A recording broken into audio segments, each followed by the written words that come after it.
ہمیں اس گھر میں آئے ہوئے 6 سال ہو گئے ہیں۔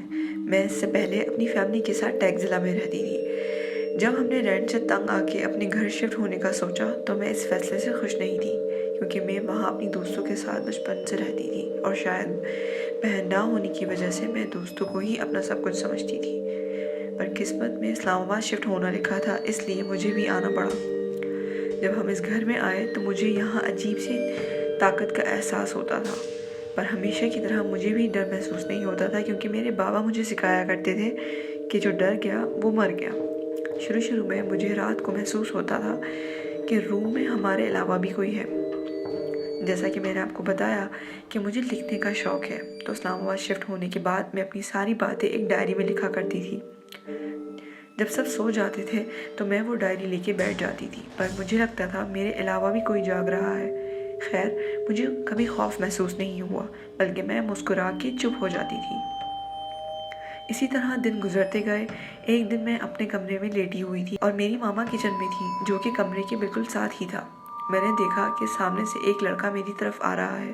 مجھے اس کے پردے کے نیچے سے صرف پیر نظر آئے، جو کہ بہت خوبصورت تھے۔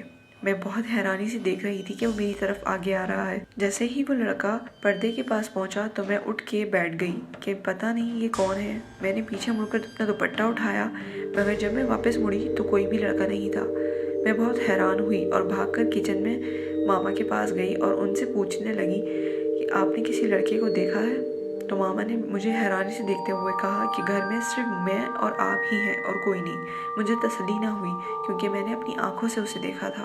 میں کچن سے نکل کے گیٹ کی جانب آئی اور گیٹ کھول کر باہر دیکھنے لگی۔ کچھ دن گزرنے کے بعد میں وہ واقعہ بھول گئی۔ ایک دن لائٹ گئی ہوئی تھی اور میں اور میرا بھائی باتیں کر رہے تھے۔ مجھے اچانک محسوس ہوا کہ اس پردے کے پیچھے کوئی اور ہے اور اس کے ہاتھ میں ٹارچ ہے جس سے وہ پردے کو روشن کر رہا ہے۔ پر جب میں نے اپنے بھائی کو کہا کہ وہاں دیکھو تو وہاں کچھ بھی نہیں تھا۔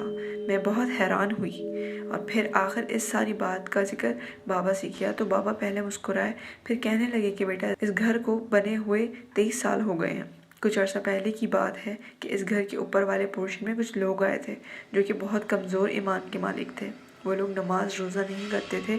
انہیں بھی عجیب قسم کا احساس محسوس ہوتا تھا، کیونکہ ان کے گھر میں ہر وقت ناچ گانا لگا رہتا تھا۔ بابا کی باتیں ہم سب غور سے سن رہے تھے کہ بابا نے بتایا کہ ایک دن ان کے بھائی کو رات کے وقت پتہ نہیں ایسا کیا دکھائی دیا کہ اس نے اوپر والے پورشن کی گرل کھول کے نیچے جمپ کر دی۔ میرے بھائی ڈر گئے تو بابا نے آگے بتایا کہ اس لڑکی کی ایک ٹانگ ٹوٹ گئی تھی۔ مجھے یہ سب بہت عجیب لگا۔ پھر ایک دن میں اور میرے چاچو باتیں کر رہے تھے تو میں نے ان سے دوبارہ اس بات کا ذکر کیا تو انہوں نے بتایا کہ بیٹا آپ کے پورشن میں پہلے جو فیملی رہتی تھی اس فیملی کے 3 لوگ تھے، بس ایک بوڑھے سے انکل، ان کی وائف اور ایک بیٹی۔ انکل نماز نہیں پڑھتے تھے، ہر وقت ٹی وی دیکھتے رہتے تھے۔ ایک دن رات کے وقت جب لائٹ گئی ہوئی تھی، انکل کمرے سے نکل کر باہر کھلی ہوا میں آنے لگے تو انکل نے دیکھا کہ کچن سے کوئی لڑکی باہر آ رہی ہے۔ اس کے بال کھلے ہوئے ہیں اور اس نے اپنا فیس بالوں سے چھپایا ہوا تھا۔ انکل گھبرا گئے۔ انکل نے اس چیز کو دیکھا تو ان کے منہ سے ڈر کے مارے چیخ نکل گئی۔ چیخ کی آواز سن کے انکل کی وائف اور بیٹی ٹارچ لے کر فوراً آئے تو وہ بہا کے پانی والے ڈرم کی طرف آئی جو باہر پڑا تھا۔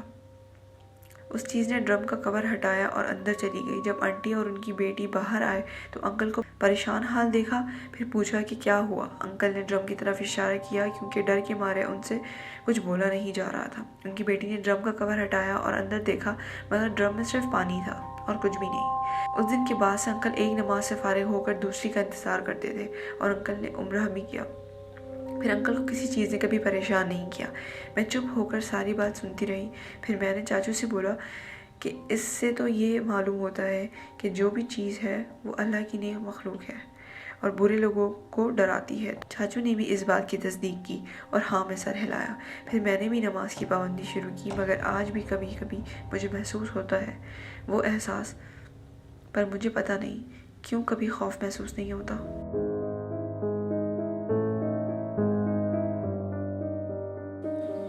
میرا نام طلحہ ہے اور میری عمر 22 سال ہے۔ میرا بچپن سے جوانی تک کا سفر مغل آباد نامی ایریا میں گزرا، جو کہ راول پنڈی میں ہے۔ یہ 3 سال پرانی بات ہے جب میرے انکل اور میرے چھوٹے بہن بھائی کو دوسرے انکل کے گھر رکنا پڑا کسی فنکشن کی وجہ سے۔ میرے ایگزامز قریب تھے اس لیے میں نہیں گیا، اور سچ بتاؤں تو جانے کا دل بھی نہیں تھا۔ گھر میں صرف میں اور میرے والد تھے۔ ابا نے گاؤں میں گھر پر کام کروانا تھا تو انہیں بھی جانا پڑا۔ اب میں گھر میں اکیلا تھا۔ ایک بات بتانا بھول گیا، جو یہ کہ ہم لوگ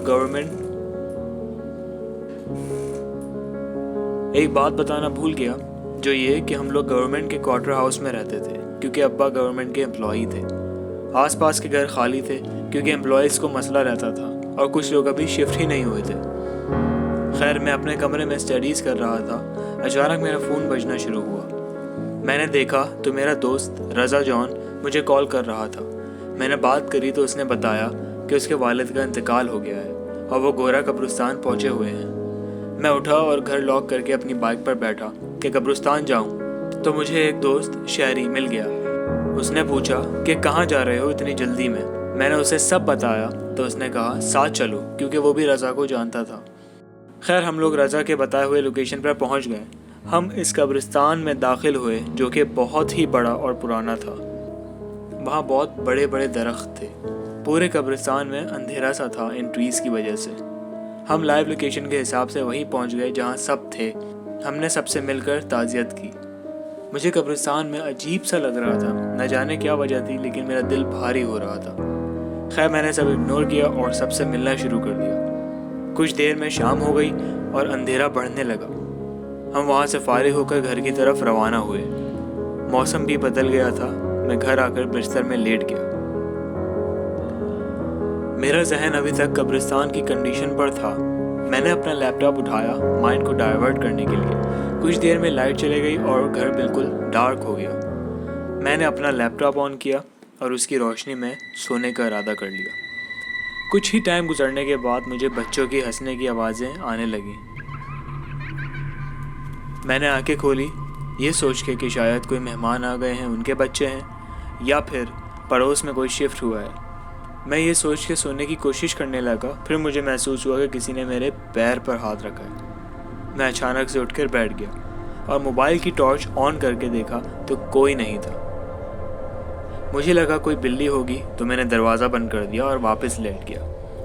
اس کے بعد تو مجھے کمرے میں کسی کی موجودگی کا باقاعدہ احساس ہونے لگا۔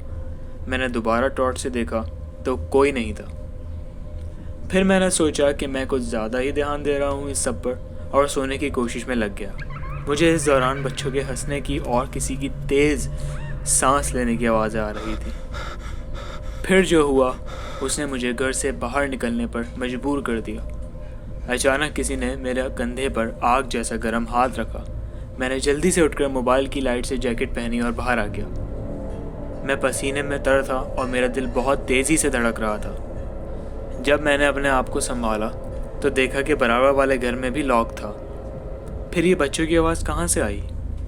ایسا لگ رہا تھا میرے کندھے میں آگ لگ گئی ہے۔ میں نے سب اگنور کرتے ہوئے گیٹ پر لاک لگایا، بائک اسٹارٹ کری اور راولپنڈی اپنے ابا کی طرف روانہ ہو گیا۔ کیونکہ ڈسٹینس صرف 40 منٹ کا ہی تھا، میں رات تک پہنچ گیا اور میرے والد نے میری حالت اور ٹائم دیکھ کر سوال کیا کہ سب خیریت تو ہے؟ میں گلے لگ کے رونے لگا۔ مجھے کچھ سمجھ نہیں آ رہا تھا۔ اگلے 2 دن تک مجھے بہت تیز بخار رہا اور ابا نے مجھ پر قرآن پاک کی آیات پڑھ کر دم کیا۔ اس سے میری حالت تھوڑی بہتر ہوئی۔ میں نے شہری سے کانٹیکٹ کیا تو پتہ چلا کہ اس کے ساتھ بھی کچھ ایسا ہی ہوا۔ اس کو بھی کچھ دنوں تک نیند نہیں آئی اور سلیپ پیرالائسس جیسی پرابلم تب تک رہی جب تک اس نے دم نہیں کروا لیا۔